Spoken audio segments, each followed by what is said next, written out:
Bonjour, bienvenue à notre retour d'expérience d'aujourd'hui intitulé « Une clé pour réussir le changement via la formation-action ». Donc aujourd'hui, le retour d'expérience concerne un client que nous avons dans la mine et la chimie, donc un client international dont on ne citera pas le nom. Ce client-là, il a plus de 20 000 employés, on a formé plus de 3 000 employés chez ce client-là. Donc notre invité du jour, c'est François Roux, qui est praticien du travail et des organisations. Donc je vais laisser se présenter plus amplement. Bonjour, merci Elisa. Je suis très heureux d'être ici avec vous. On a dans la salle Sarah qui est avec nous. Peut-être qu'on va interagir certainement. Oui, ce client, voilà, c'est une mission qui a démarré fin 2011 et qui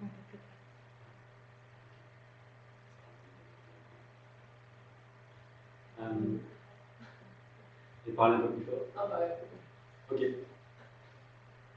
Donc, je te passe le micro. Ah oui, tu peux parler de moi, c'est ça. Praticien du travail et des organisations, c'est quoi? Pourquoi praticien du travail? Parce que pour moi, et dans mon approche, le travail est au centre, c'est la centralité du travail humain et des organisations ensemble. Donc c'est le rapport du travail et des organisations, donc process, système, dans les écosystèmes. Ok, moi c'est Elisa Makoun, donc je suis responsable pédagogique excellence opérationnelle à Centrale Supélec KFZ. Donc ça englobe tous les programmes de Lean Six Sigma, Green Belt, Black Belt, Master Black Belt, Lean Startup, Lean Management, Lean Practitioner, donc nouvellement, et Lean Leader. Donc je serai là aussi tout au long du retour d'expérience pour interagir avec François.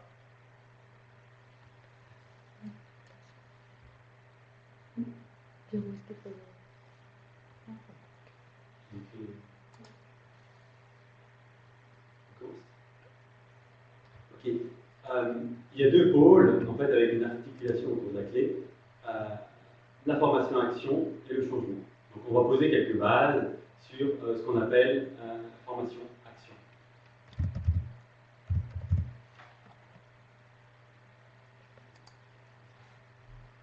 Donc la formation-action, c'est d'abord une formation qui a lieu en intra. On a habituellement des formations inter-entreprises, on fait à Centrale Supélec. Une formation-action a lieu en intra dans l'entreprise. Et c'est du sur-mesure.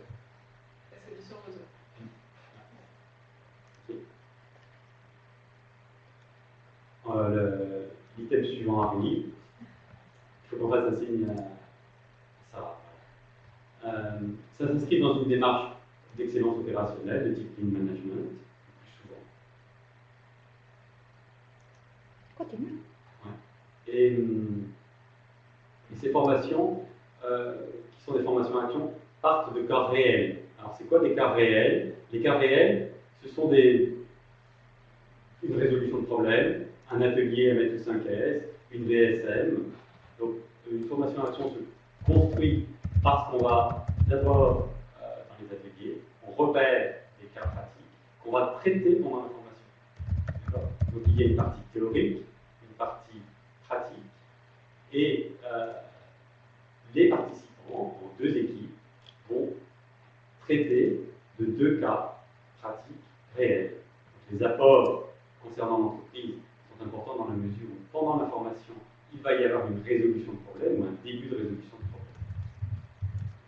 Donc c'est un engagement en termes pédagogiques.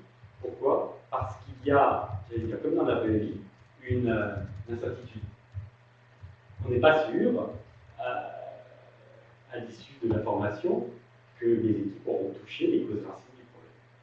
Je prends l'exemple d'une résolution de problème.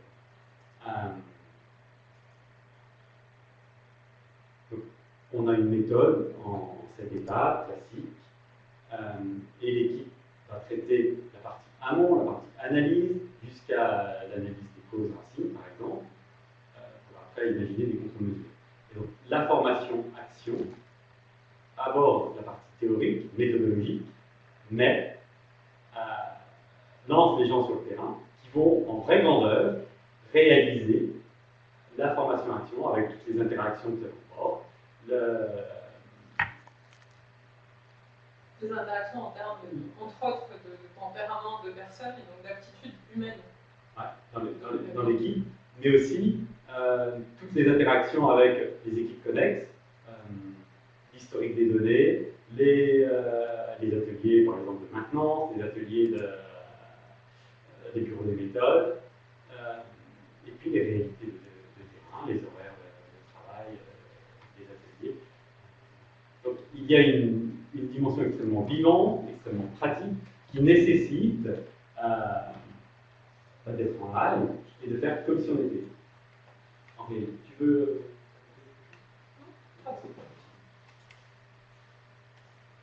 Je vous explique juste ce qui se passe, il y a de l'écho.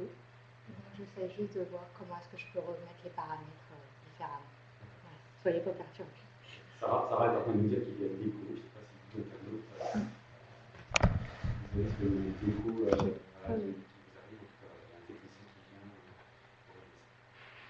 vient.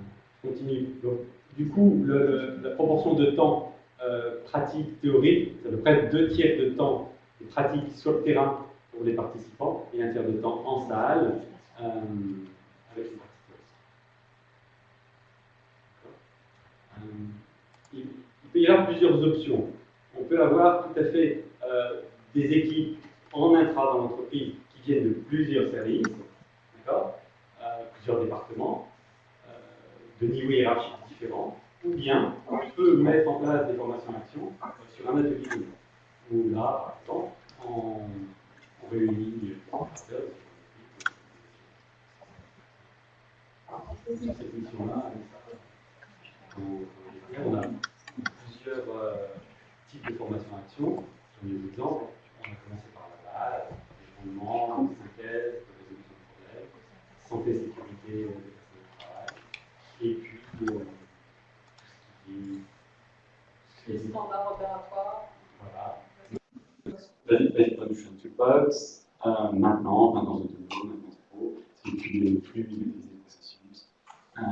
Maîtrise statistique des procédés.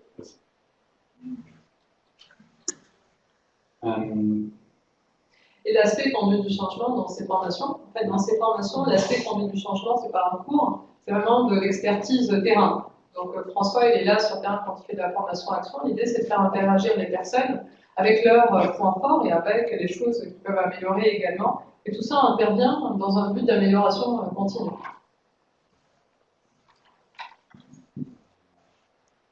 Moi, ce que j'aime vraiment dans ces formations, c'est justement cette dimension humaine, cette dimension travail réel, incertitude, parce que en tant que formateur et en interaction avec un groupe, ça permet de modéliser une posture de manager vis-à-vis de son équipe. Et en fait, il se passe tout un tas de choses, j'allais dire, dans les interstices de la méthode, dans les interstices des étapes de la méthode, concernant la posture managériale et la manière d'engager, d'impliquer une équipe, de créer une dynamique pour l'emmener à innover. Et ça, c'est ce qui me passionne en fait. Voilà, tu peux continuer.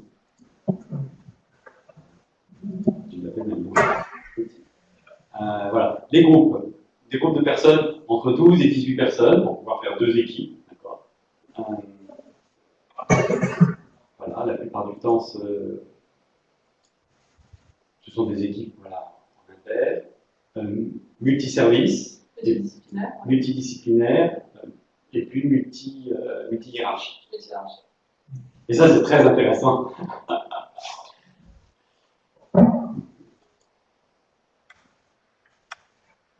Il y a une diapo sur les impacts. Les impacts et les apports de formation comme ça. Donc en fait, si on entre par un point d'entrée qui peut être les 5 S, la résolution de problèmes, les flux, les processus, le management, la qualité du travail. La question qu'on pourrait se poser, ou les internautes pourraient se poser, c'est pourquoi est-ce qu'on démarre par les 5 S? Pourquoi est-ce qu'on démarre par les 5 S?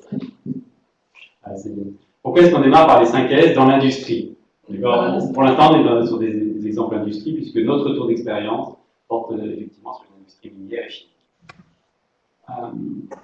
Les 5 S, c'est réputé dans le temple du Lean comme étant la base. Pourquoi c'est la base? Alors, déjà, on va désamorcer une première idée reçue, c'est 5S égale housekeeping.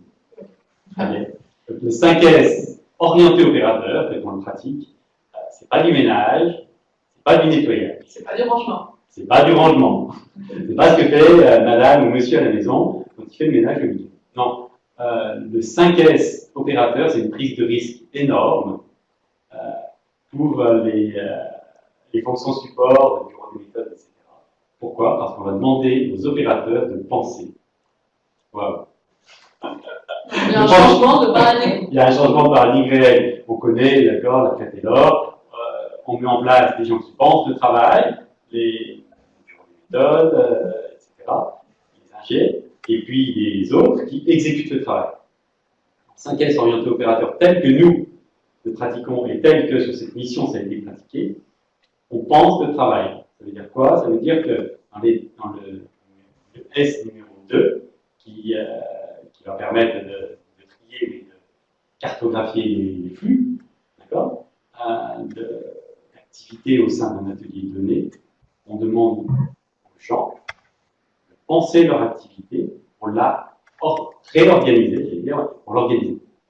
Et pour moi, ça c'est fondamental, et c'est ce qui est effectivement fondamental dans le fait qu'on s'occupe des 5S en priorité, parce que on donne du pouvoir d'agir aux gens. Donc si je peux récapituler à ma manière, l'idée c'est de partir de l'état existant. Donc les personnes sont sur terrain, sur un chantier, qu'ils ont déjà pré-sélectionné à la base, qui nécessite donc un réaménagement pour optimiser les flux, pour optimiser peut-être les gaspillages. Donc l'idée c'est de partir de l'existant, de l'analyser, de cartographier l'existant, de cartographier tous les flux, pour repenser tout ça, pour proposer des solutions futures. Donc on se retrouve réellement dans une approche qui ressemble un peu au Lean Six Sigma avec l'approche des MAIC, mais là on est vraiment orienté terrain, les opérationnels avec des opérateurs. Mais juste la question clé pour moi pour le 5S, c'est, avant de faire mettre en place un 5S, c'est qu'il faut avoir un standard pour pouvoir implanter l'amélioration continue. Donc je te laisse avec les questionnements. Ouais. Ok, je vais revenir au standard, mais j'ai employé un mot, l'existant. On fait avec l'existant. Et l'existant, c'est pas rien en fait. Je me rends compte sur cette mission que accepter de voir ce qui est, c'est une épreuve. C'est une épreuve parce qu'on a des ateliers qui sont vraiment en toutes les étapes, parce qu'on est dans la chimie, parce qu'on est dans la mine. Dans la mine, il y a de la poussière, dans la mine, il y a des particules, dans la mine, il y a une difficulté à tenir propre, il y a du vent, il y a des ateliers ouverts. Et du coup, l'existant, c'est ça. Mais c'est quoi le standard? Et alors, c'est très drôle parce que ce qui est classique dans les 5S, c'est qu'on va aller dans l'automobile. On va aller voir Toyota, l'usine du coin, et puis on va regarder le sol. Oui, d'accord, on a des management visuel, on mange par terre. Donc, on voit des managers qui arrivent avec l'idée d'un standard qui est celui-là. Et on va appliquer cette norme. Voilà. Objectif, tous nos ateliers, 100% des ateliers sous 5S, et puis implicitement, on a une norme, on ne doit pas manger. Et moi, je rencontre des agents de maîtrise qui sont en fait pris entre l'enclume et le marteau. Dans ces contradictions-là, oui, ok, pour lancer un 5S, mais juste, on ne peut pas atteindre le standard qui est exigé implicitement.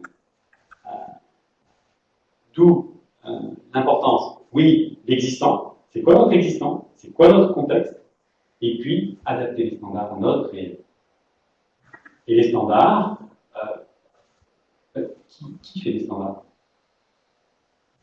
Qui crée les standards? Est-ce que c'est le bureau des méthodes? Est-ce que c'est la qualité? Est-ce que c'est les gens sur le terrain? Est-ce que c'est les gens sur le terrain? Ouais. Et moi j'ai vu des campagnes 5S être freinées, stoppées, justement pour des raisons standards. L'autre jour, on est dans un atelier qui fait référence dans cette entreprise, un atelier de maintenance, qui fait référence en matière de 5S. Et le directeur des services est là, et justement intervient à propos des standards. Et dit, en fait, on s'est réapproprié les standards. C'est nous qui avons façonné, qui avons adapté, qui avons rendu ces standards réalistes pour notre contexte. Et ça va bien, mais pour cette entreprise, pour ses équipes, c'est un enjeu énorme en fait, parce qu'ils ont pris la liberté d'adapter les standards au travail réel. Au début, on parlait de l'étiquette que je me donne en tant que fonction praticienne du travail. Quand on parle du travail, de la centralité du travail, on parle du réel du travail, et le réel du travail des équipes pour pouvoir les impliquer, c'est justement d'être capable de faire avec les listes, de faire avec et ce qui a enthousiasmé et donné de la liberté et du pouvoir d'agir aux équipes, justement, c'était comme une sorte d'autorisation de la part de ce directeur. Donc ça signifie effectivement qu'on va interagir avec la qualité, qu'on va interagir avec le bureau des méthodes, qu'on va discuter cette notion des standards. Pour moi, ça c'est crucial d'être capable de discuter les standards. Oui, c'est une norme nécessaire, indispensable pour pouvoir travailler en équipe. Maintenant, ces standards, question. Donc, pour revenir à ta question première, Anissa,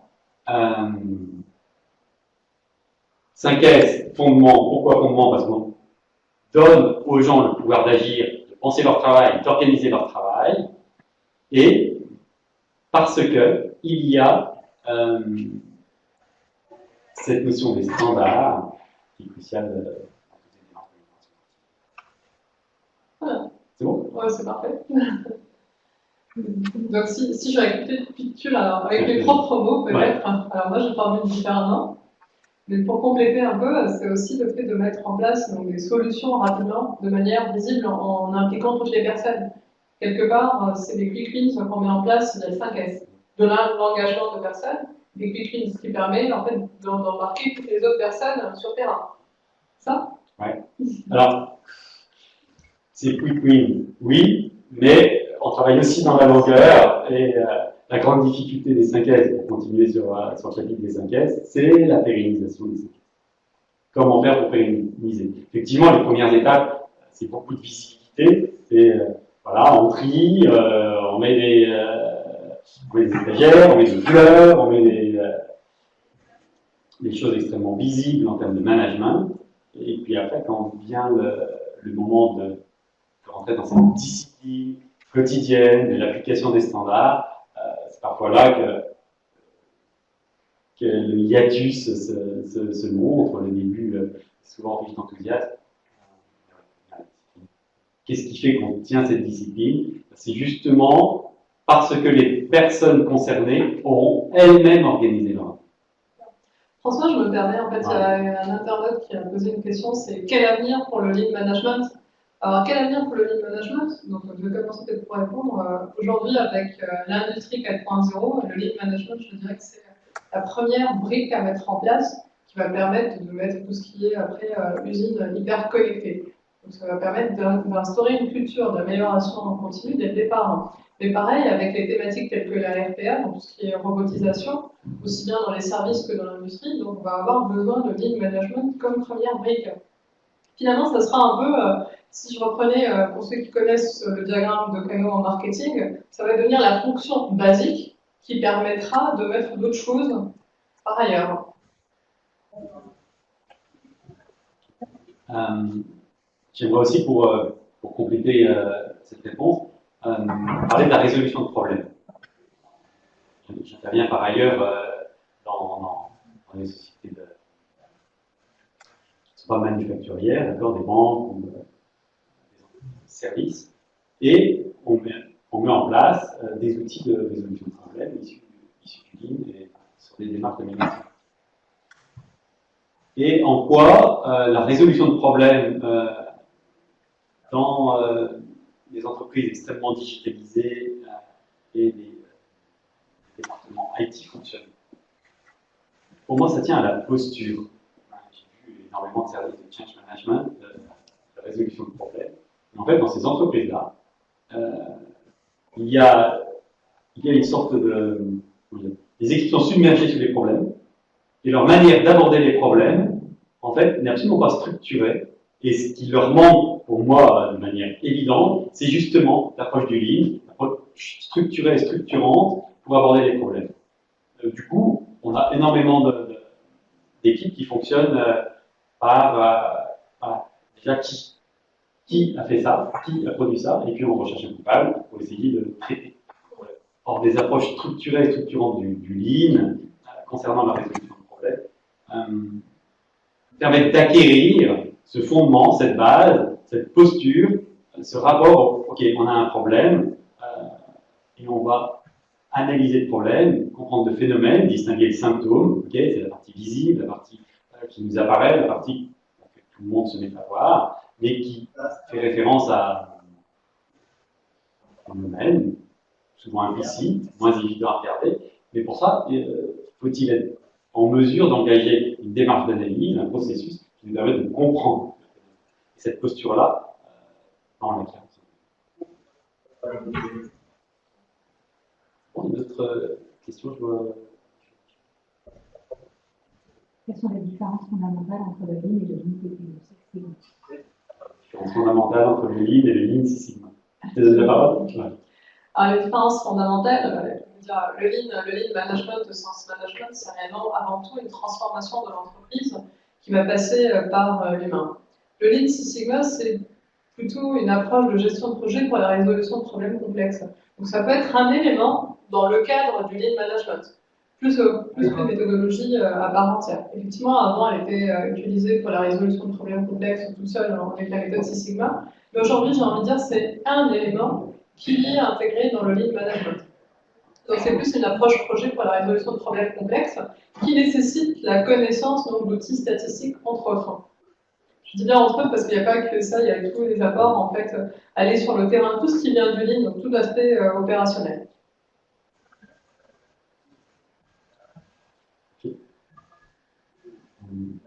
On a la diapo à l'écran sur les impacts. Tu peux revenir Sarah, sur les impacts et les apports d'une formation-action. En fait, je sais qu'on avait un point d'entrée, que ça touche, de par la centralité du travail, le management, l'organisation, la qualité, les processus, la santé-sécurité. En fait, on a une amélioration des indicateurs de performance globale. C'est normal parce qu'on est dans une approche systémique, on est dans une approche où quand on fait quelque chose à un endroit donné de manière très locale, ça agit, ça interfère sur la totalité de l'organisation. D'autres impacts, on pourra voir. Je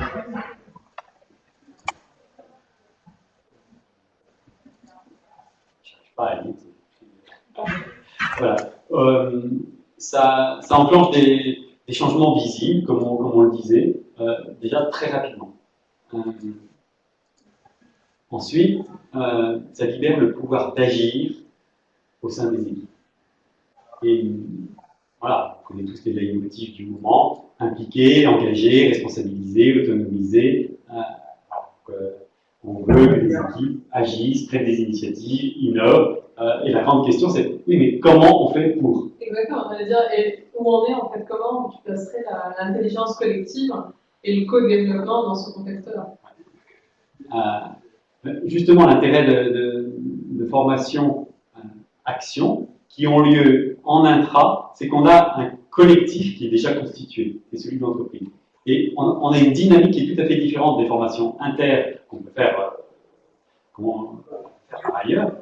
Dans une relation inter, il n'y a pas de collectif constitué, alors que dans une formation intra, que ce soit un service, un atelier présent en salle, ou bien des participants interservices, on a une entité, une organisation, donc un collectif et une communauté constituée qui donne en fait une force, puisque c'est comme si des énergies des uns et des autres, des intentions étaient orientées vers un même but.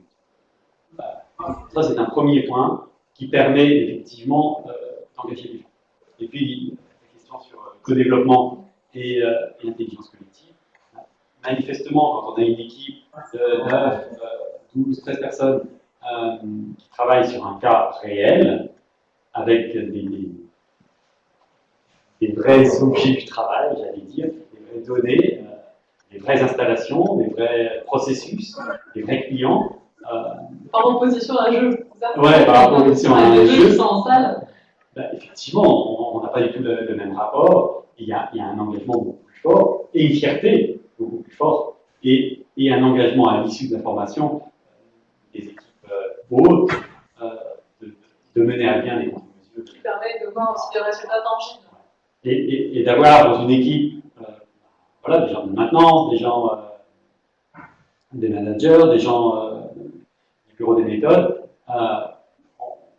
On vit en expérience, en fait, l'intelligence collective, parce qu'on se rend compte là, et là, on sort de la théorie, mais oui, pour faire une résolution de problème, pour résoudre des problèmes quotidiens dans nos équipes, et quand on met les conditions favorables à l'intelligence collective, c'est extrêmement puissant, et donc, ça veut dire quoi puissant? Ça veut dire rapide et efficace. Voilà. Et donc, le co-développement, c'est, voilà, on contribue au développement de l'organisation en question, du service. Autonomie. Il y a une question. Il y a une question.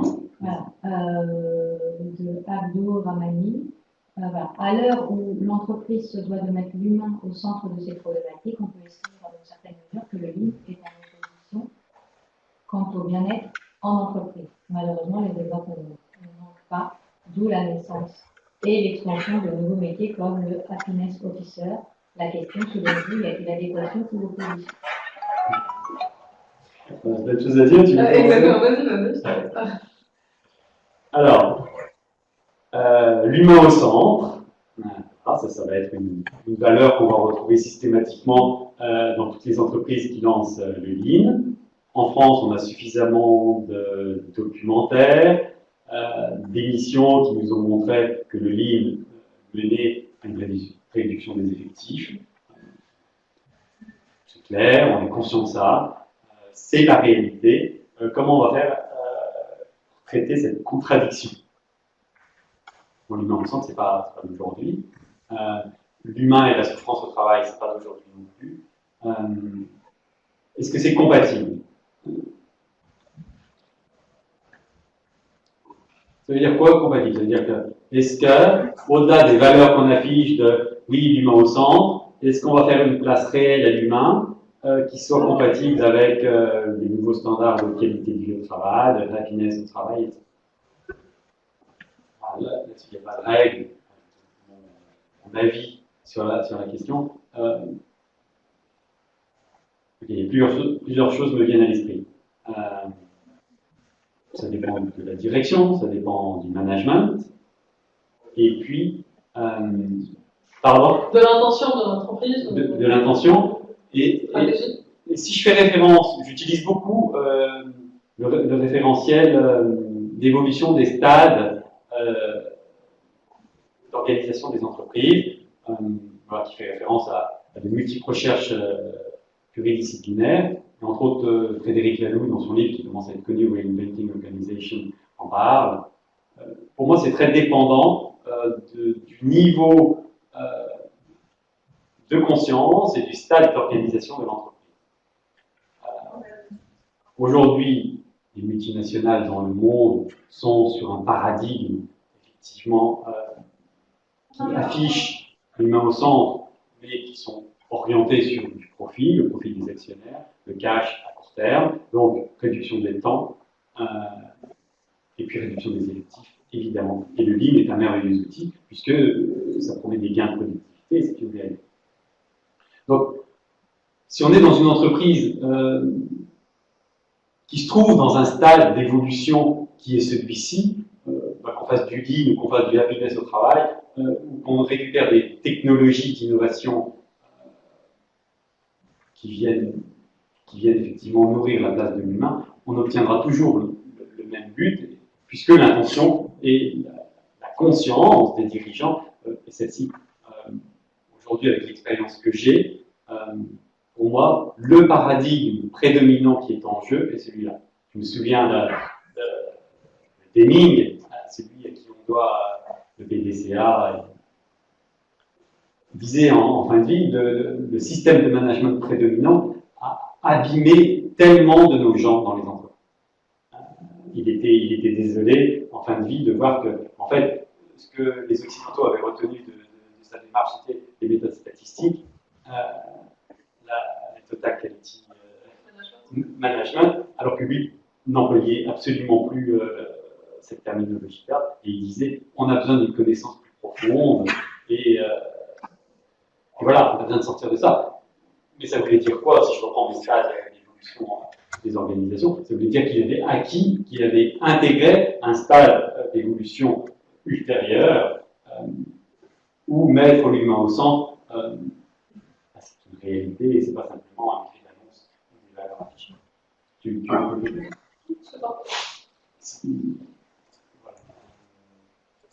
Donc, on continue quand même sur le sujet, parce que c'est central que cet humain au centre, pour moi en tout cas dans l'éthique et mes convictions, c'est central. Les équipes avec lesquelles je travaille, avec lesquelles on travaille, qui sont des équipes de proximité, avec des managers de proximité, des équipes opérationnelles, on peut vivre ça dans des enclaves, même dans des groupes des multinationales qui ne partagent pas ce paradigme-là, ou qui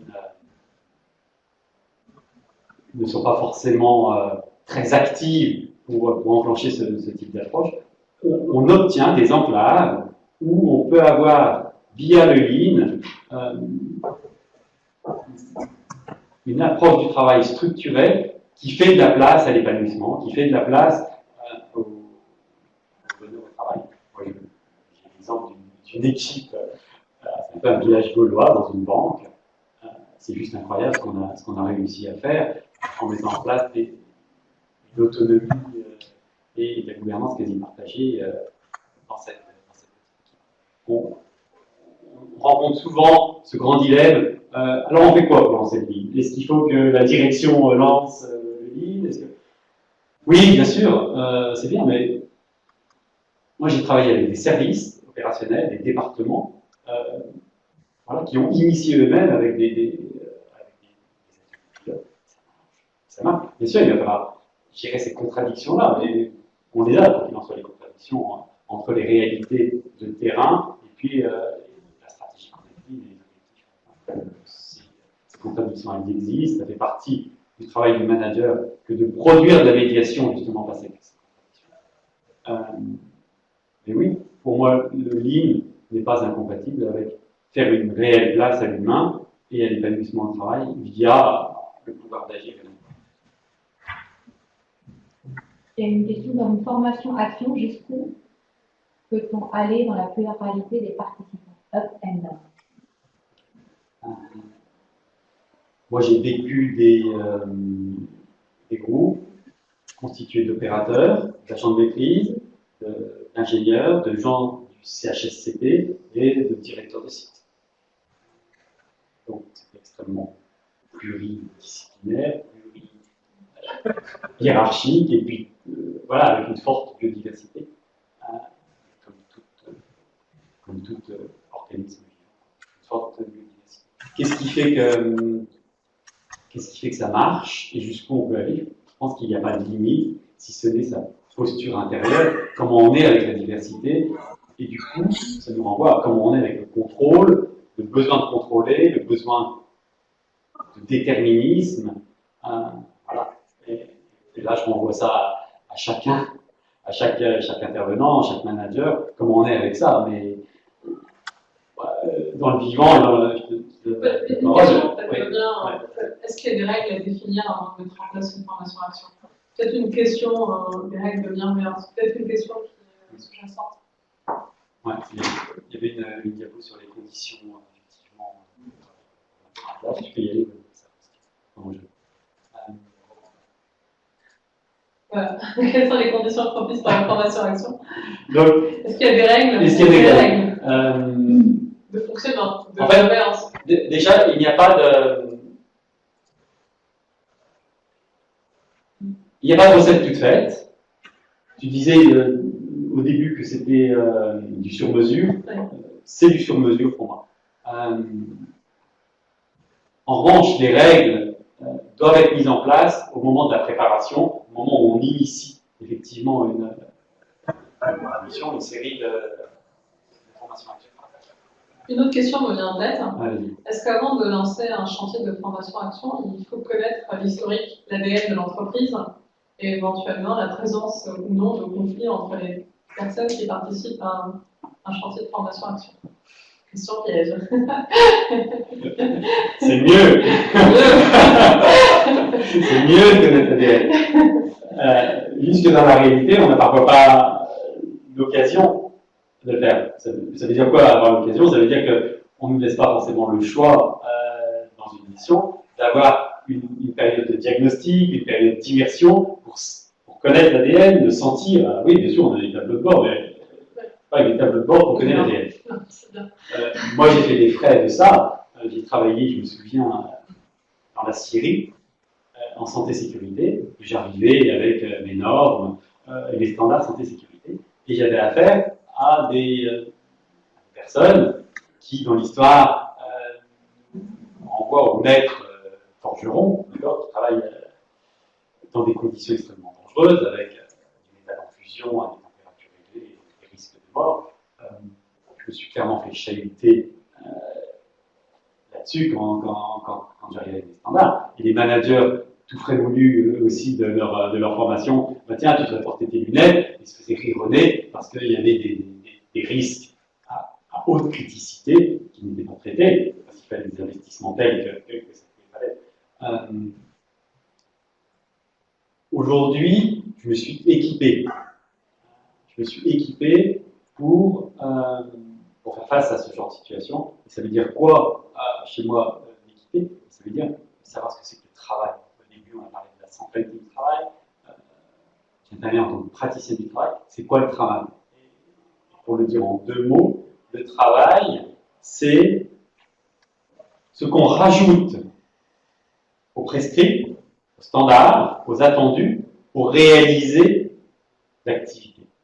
C'est ce qu'on rajoute. Et donc, tout ce qu'on rajoute, c'est du travail invisible, c'est du travail qui n'apparaît pas dans les standards, c'est du travail qui n'apparaît pas dans les modes opératoires, c'est du travail, la plupart du temps, qui n'apparaît pas dans les prescriptions qui viennent top-down, mais s'appesantir sur le réel du travail, c'est savoir ce que vivent réellement les gens, le faire avec. Donc, quand je dis que je me suis équipé, que je me suis outillé pour faire face justement à ce genre de déconvenus qui nous arrive quand on débarque dans une entreprise, même après quelques sessions, et qu'on n'a pas eu le temps de sentir véritablement l'ADN, ça nous permet d'avoir cette posture tampon, j'allais dire, pour pouvoir appréhender le réel tranquillement, sans faire d'erreur, sans traquer les gens, parce qu'on arrive comme des planeurs avec nos idées toutes faites sur voilà, on va mettre du lean, on va mettre des standards et tout ça. Donc, ouais, c'est un point majeur que celui-là. L'ADN, il nous faut du temps pour le sentir, et j'emploie vraiment à dessein le terme sentir. Et moi, j'aime beaucoup dans les formations Lean amener ces registres du senti, du ressenti, de l'intuition, the smell of the place. Il se passe quoi? Et que le Lean, on peut en faire n'importe quoi, comme n'importe quel outil, mais que le Lean nous empêche de sentir, surtout pas. Un jour, je me trouve justement chez un client et j'emploie le terme sentiment à 2 reprises, et puis j'ai un interlocuteur qui dit bah oui, ça fait 2 fois que vous employez le mot sentiment, mais juste ça n'a rien à faire ici dans l'entreprise. On est des gens rationnels. Le Lean, c'est l'approche scientifique du travail. C'est quoi cette histoire? Et là, bah, je ne crois pas. Bah, c'est quoi le stade d'évolution où en est l'entreprise? Est-ce que la rationalité doit évacuer le sentiment et le ressenti? Bah, je renvoie tout le monde aux sociologues et anthropologues Edgar Morin qui nous racontera la suite, mais on peut toujours considérer que le Lean et ces approches là évacuent le sentiment, l'intuition. Ça serait se désapproprier et perdre un registre énorme dans la capacité à résoudre les problèmes complexes. Oui, une question.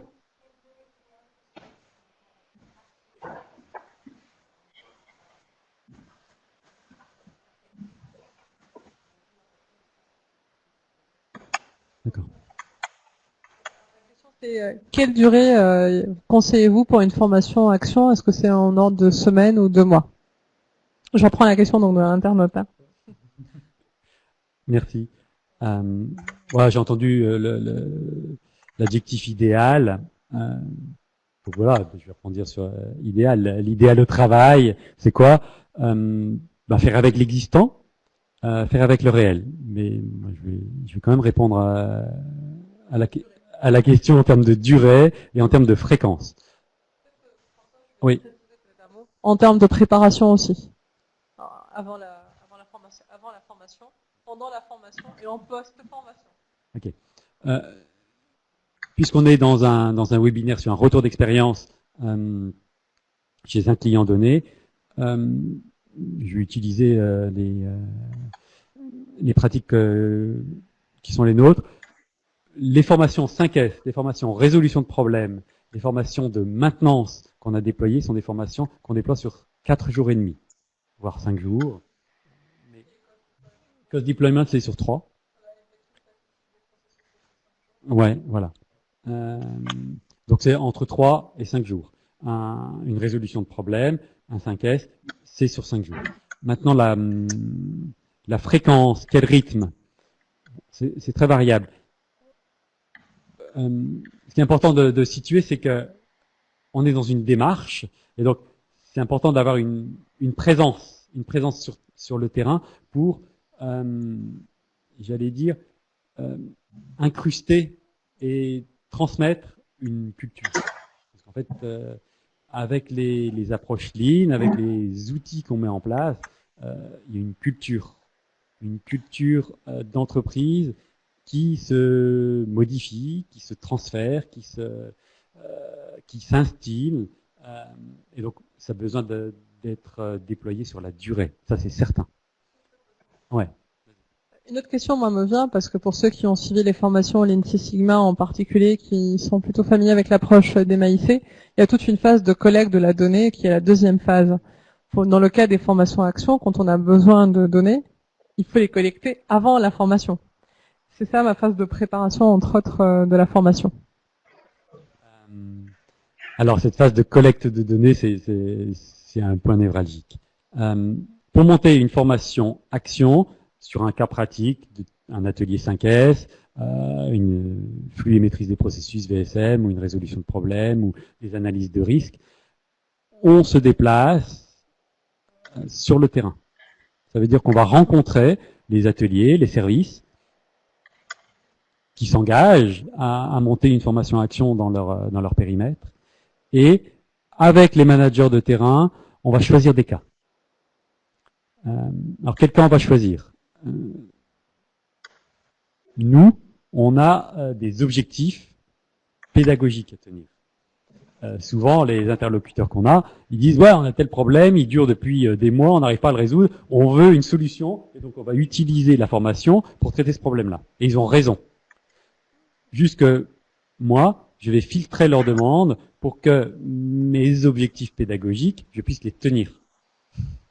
Donc j'ai besoin d'un minimum de données, j'ai besoin d'un minimum d'historique, voilà, j'ai besoin d'un certain nombre de paramètres que, en tant que formateur, je suis capable de reconnaître et d'attendre. Et du coup, je vais éviter certains cas qui pourraient être très intéressants, voilà, alors que j'ai pas les données requises. Mais rapidement, les équipes, par exemple, vont s'engager sur ce cas-là à l'issue de la formation. Donc ça demande du temps de préparation, ça demande de l'ingénierie de formation également, puisque on adapte des formations type à la culture existante, j'allais dire au paradigme prédominant de l'entreprise. C'est la mienne. Est-ce qu'en fait, avant de mettre en place les formations action, il y a besoin, comme pour les missions de conseil, de faire des diagnostics?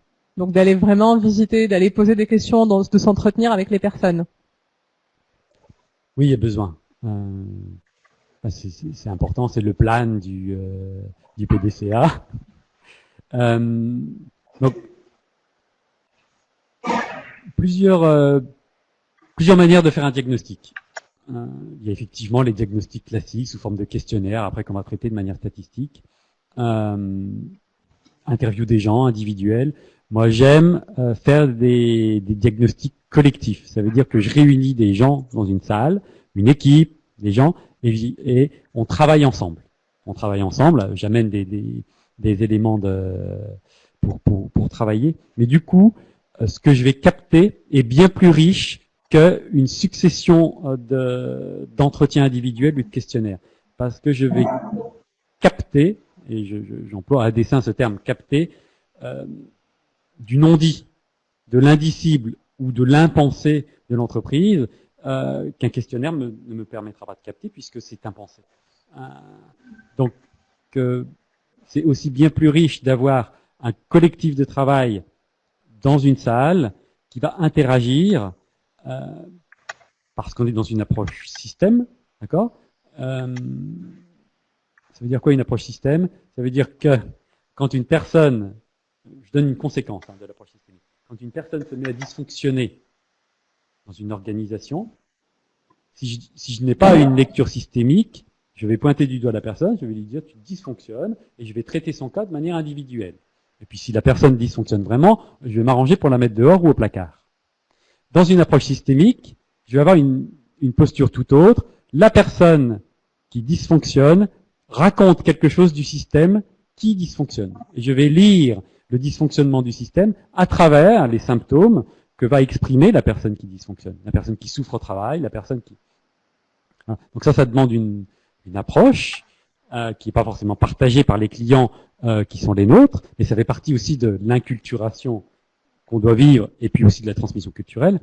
Une personne qui dysfonctionne nous raconte une histoire sur le collectif, donc sur le système, donc sur l'organisation. Et quand, concernant un diagnostic, quand on a un diagnostic collectif, on réunit des gens, on capte tout ça. On capte tout ça et ça nous permet d'approcher ce que tu disais, Anissa, cette histoire de l'ADN.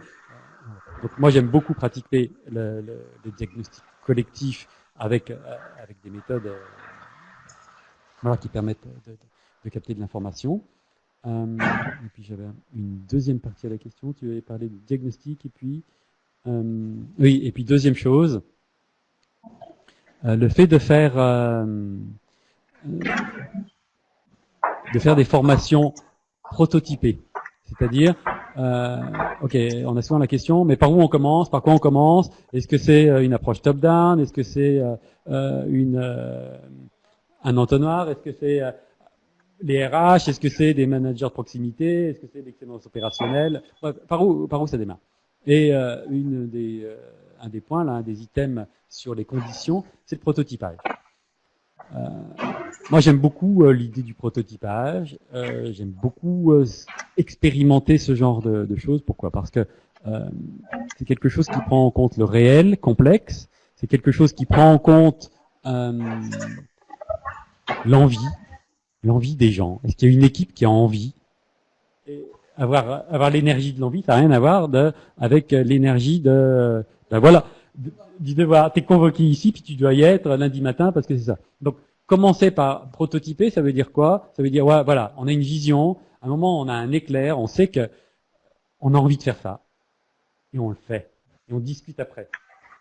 Donc, ce que je dis vient en contradiction avec tout le protocole qui consisterait à prendre les choses par le début. On fait un diagnostic, on élabore une mission. Oui, ça marche. Mais ce qui marche aussi, c'est de prototyper. Et ça fait partie aussi des nouvelles approches agiles. Voilà, on a une envie, on a une vision, on le fait, on prototype avec une équipe, et là on apprend. Et là on apprend qui est l'entreprise, qui est l'équipe, et on apprend en faisant. Et on adapte, et de manière itérative. Et on est en mode pivot. Cette question me fait bien parce qu'il y avait une des questions, alors pas du coup en live, mais dans le fichier qu'on a reçu, c'était une personne qui posait la question quelle est la différence entre le Lean et le Lean Startup. Et quelque part, tu viens d'y répondre, je te remercie. C'est de fonctionner en mode pivot pour l'entrepreneuriat. On est plutôt en mode je teste, je développe quelque chose d'un minimum viable et je réitère pour en fait finalement commettre les défauts dès le début du cycle de vie du produit. Ça me coûte moins cher. Très bien. François, j'en profite parce que il y a un mot qui m'interpelle. Dans le cadre des formations à action, tu abordes la notion de connaissance de soi, qui est un pilier important dans les formations à action. Est-ce que pourrais-tu nous en dire plus? Oui, la connaissance de soi. Ouais, la connaissance de soi, bah, c'est intriqué avec la culture pour moi. C'est intriqué avec les stades d'évolution des organisations qui nous renvoie au professeur en psychologie Claire Graves qui donnait des cours en psychologie et puis il avait tout un tas d'étudiants qui lui disaient qui lui posaient des questions et il a fini par concevoir, par élaborer ce qu'il a appelé lui des vagues d'existence qui sont comme des tourbillons, etc. Et les personnes, dans leur maturité, en fait, vont vivre des vagues d'existence. C'est quoi une vague d'existence selon Claire Graves? C'est un état psychologique dans lequel je me trouve, avec ses propres valeurs, mon propre rapport au monde, mon propre rapport à la santé, mon propre rapport à l'éducation, mon propre rapport à la politique, à l'autorité. Et donc, ce que découvre le professeur Claire Graves, c'est que quand une personne est dans une vague d'existence, elle fonctionne en fonction de cette vague d'existence.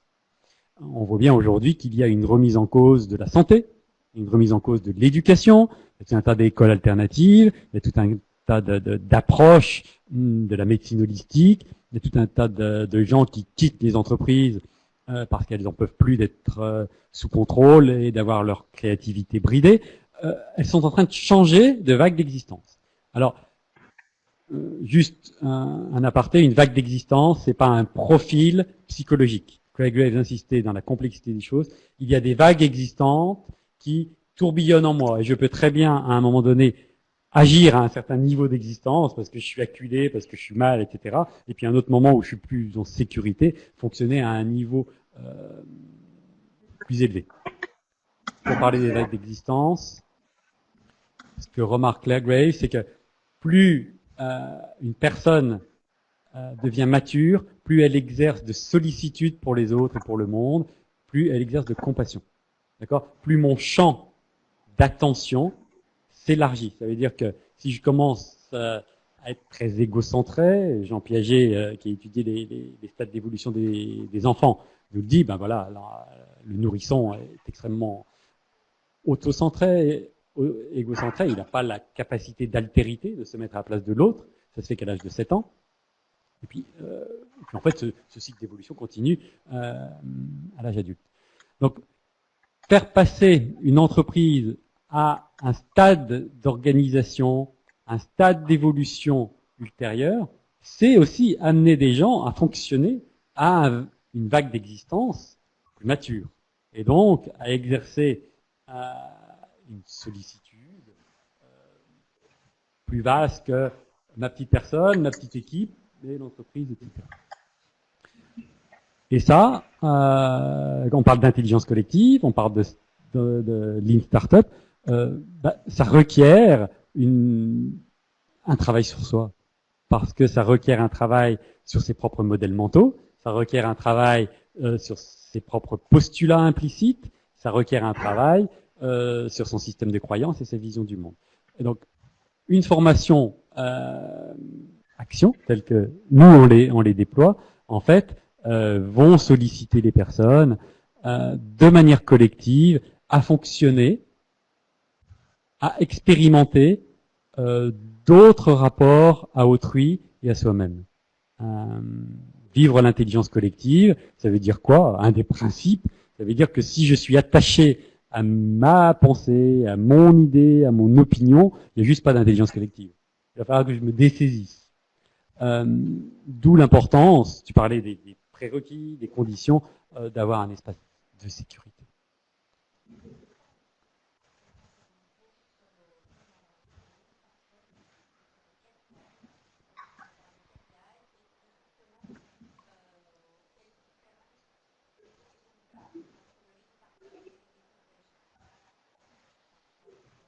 Ouais.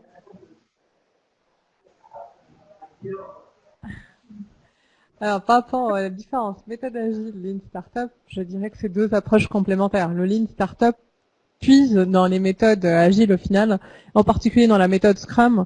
Alors, on parle pas de sprint, on parle pas de ce type de choses, mais l'état d'esprit y est, en fait, c'est un mode itératif. Donc, je développe le minimum en fonction du besoin du client. C'est la formulation qui n'est pas la même et le mode itératif qui va être plutôt en mode pivot. Mais on va retrouver cette notion-là de minimum viable comme pour les méthodes Scrum. L'état d'esprit, quand on parle de Lean Startup, l'aspect Lean qu'il y a derrière, c'est beaucoup plus la philosophie, c'est faire vendre du premier coup, réduire les défauts, réduire les gaspillages. Donc c'est ce qu'on retrouve réellement dans le Lean Startup. Donc quelque part, si je dois résumer, le Lean Startup, c'est un rapprochement de l'état d'esprit du Lean avec l'approche des méthodes agiles, en particulier de la méthode Scrum. Des autres questions?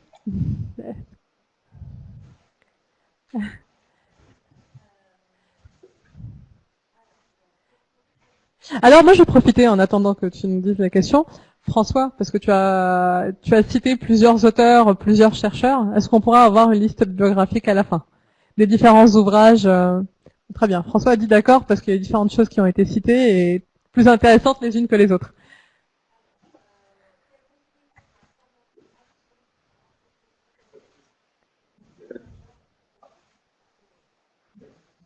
Ok. L'entreprise libérée. Alors l'entreprise libérée, c'est une terminologie qui fait sans doute référence au livre de Isaac Gates et Carney sur voilà. Donc ça c'est un livre qu'a écrit Frédéric Laloux qui sort à peu près dans la même veine de ces stades d'organisation évolutionnaire où voilà, on se rend compte des limites du paradigme du profit à tout prix, d'accord. On s'est rendu compte que une personne était un être sensible, qu'elle éprouvait des émotions, et donc on décide de prendre en compte les émotions, les valeurs, les sentiments, pour que la personne qui vienne en entreprise ne vienne pas simplement avec sa rationalité égoïque, mais aussi de mal très déterminé et combatif, mais aussi de faire appel aux valeurs féminines, etc. Toutes les évolutions qu'on rencontre là ces 20 dernières années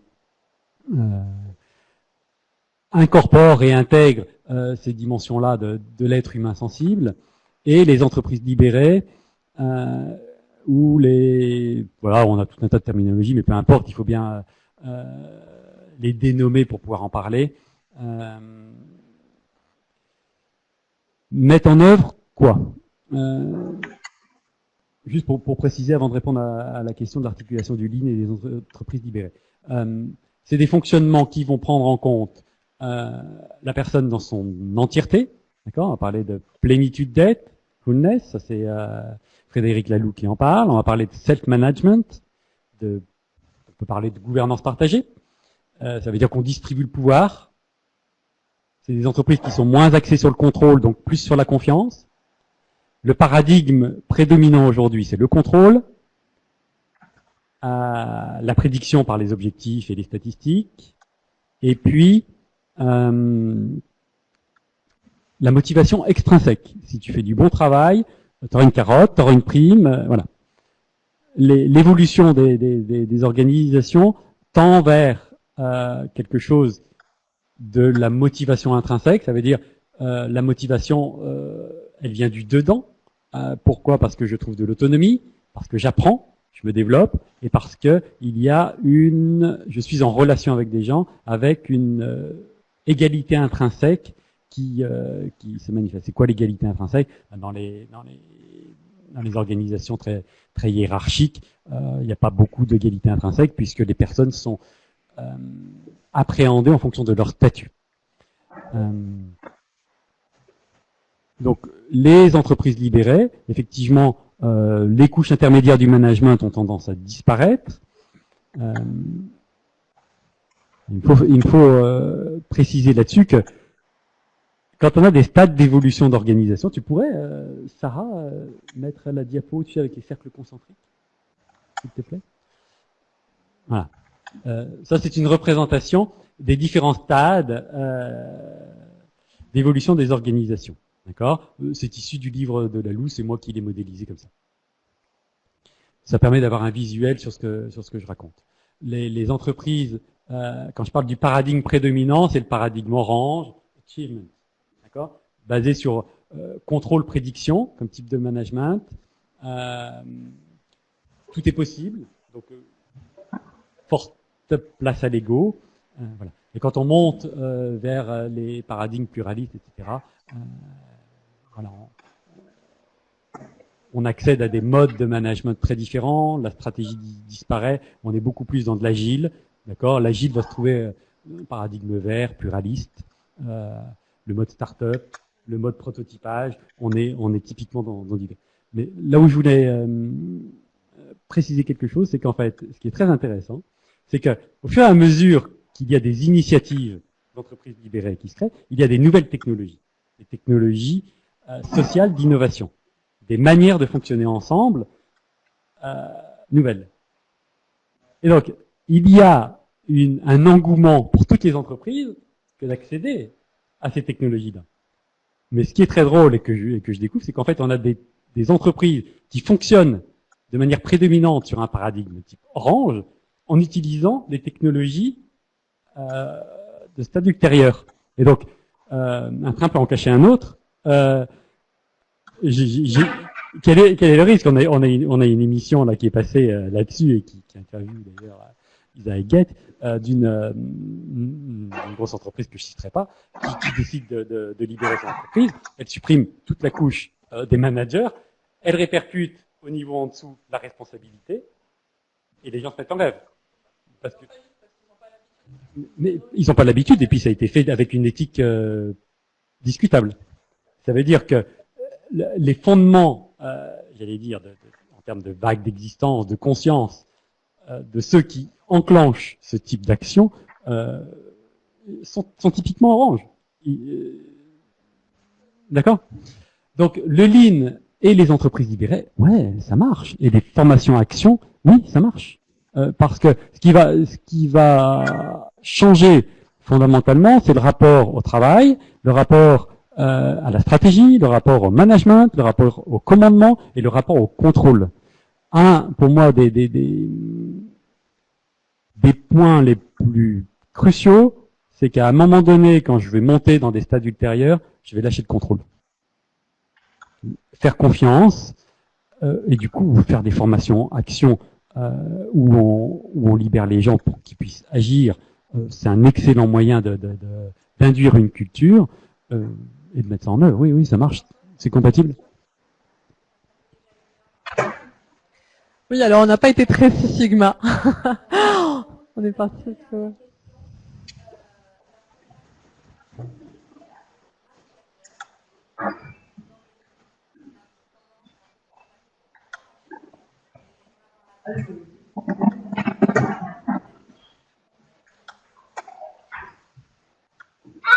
Tu veux répondre? Je peux. Alors, pour moi, plutôt en bonne pratique, et là c'est plutôt d'expérience, c'est réellement de se focaliser par thématique sur un indicateur.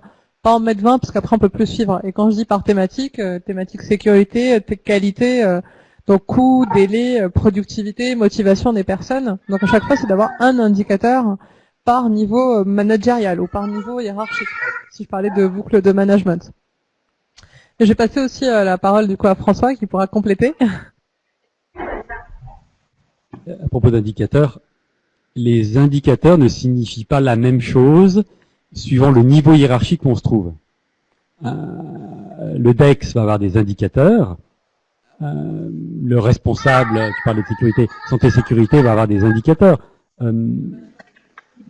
Voilà, par exemple, en santé-sécurité, on va raisonner en taux de fréquence ou taux de gravité. L'opérateur, il raisonne en nombre d'accidents, par exemple. Donc, aux managers de proximité, mais aux managers en général, pour décliner la stratégie top-down, quand on est dans une optique top-down descendante, à chaque niveau, il nous faut interpréter la stratégie. Et interpréter la stratégie, ça veut dire avoir une sémantique, un vocabulaire et des indicateurs qui parlent. Tous les indicateurs compliqués comme les TF, un TRG, un taux de rendement global. Oui, mais nous, on sort combien de tonnes? On sort combien de pièces? Donc, les indicateurs, mais c'est comme les standards. Moi, j'invite à discuter, à questionner. Il nous faut, non, mais à questionner les standards, à questionner les indicateurs. Quels indicateurs sont pertinents pour nous? Quels indicateurs vont nous permettre de mieux travailler, vont nous permettre de mesurer les écarts, vont nous permettre de mesurer notre progression? Et moi, j'invite à, discutons, questionnons nos indicateurs et nos standards. Alors, je ne sais pas, peut-être qu'on est en train de répondre à la personne. Donc, c'est en nombre, peut-être? En nombre, est-ce que, voilà. En nombre, je dirais que c'est un indicateur, enfin, c'est, par thématique, c'est qu'il y a un indicateur, et après, effectivement, l'affichage, le management visuel, c'est l'idéal pour que ce soit visible et partagé par tous. C'était la question aussi, par l'aspect management visuel. Ouais, et cet aspect-là, que ce soit visible, effectivement, on est de plus en plus avec avec du digital, des tableaux d'affichage digitaux. Nous, je veux dire à l'époque, on était papier crayon, mais d'avoir aujourd'hui des tableaux de bord qu'on remplit à la main dans les entreprises, surtout manufacturières, ça existe encore. Et moi, je trouve ça très bien d'avoir des nombres qui sont écrits. C'est un premier niveau de pilotage au poste. Je suis pas choqué, mais prenons la liberté de questionner nos indicateurs et nos standards. J'y reviens parce que pour moi c'est fondamental. Et dans les stades ultérieurs, on va être libre de ça. Sarah, il y avait une autre question.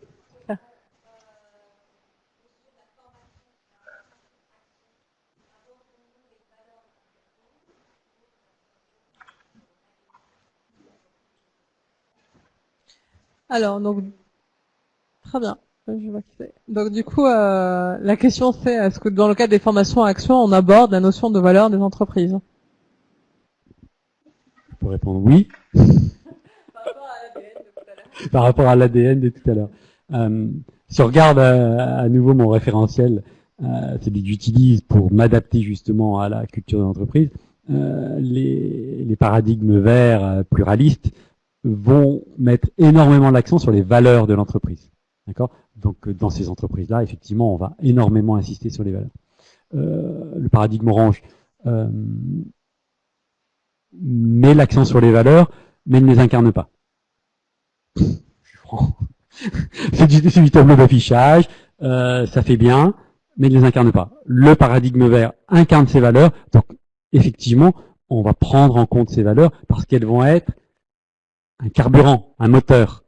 Alors que dans des entreprises, c'est pas seulement un carburant, c'est des tracteurs. En fait, les contradictions qui sont vécues par les gens de terrain sont telles qu'ils voient bien que les valeurs sont pas mises en œuvre, mises en pratique.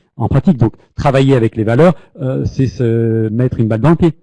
Ça ne sert à rien. Donc, une fois de plus, où en est l'entreprise? Et si c'est des valeurs qui sont une source de carburant, bah bien sûr, on va utiliser ça et on va travailler avec et on va les utiliser, mais parce que c'est une source d'énergie. Mais sinon, non. Bon, bah, François, je vois, Sarah me dit qu'on a dépassé l'heure. On a exposé le timing. Bon, bah, très bien. En fait, on a vécu un peu selon notre envie, finalement notre inspiration. On n'a pas respecté le timing et finalement c'est en adéquation avec nos attentes à tous les deux. Et j'espère ça a convenu à tout le monde, qu'on a répondu à toutes les questions. Et je vous remercie tous pour votre attention. Merci beaucoup François. Je te laisse le mot de la clôture si tu veux. Merci Anissa, merci à vous. Merci à toi Sarah, avec qui on a interagi. Moi j'ai pris beaucoup de plaisir à être ici, à parler avec vous, à être ici. Et puis comme tu le disais, avec la ouais, c'est ça, c'est cool. Donc voilà, j'ai envie de vous dire au plaisir de vous revoir. Au revoir, bonne après-midi.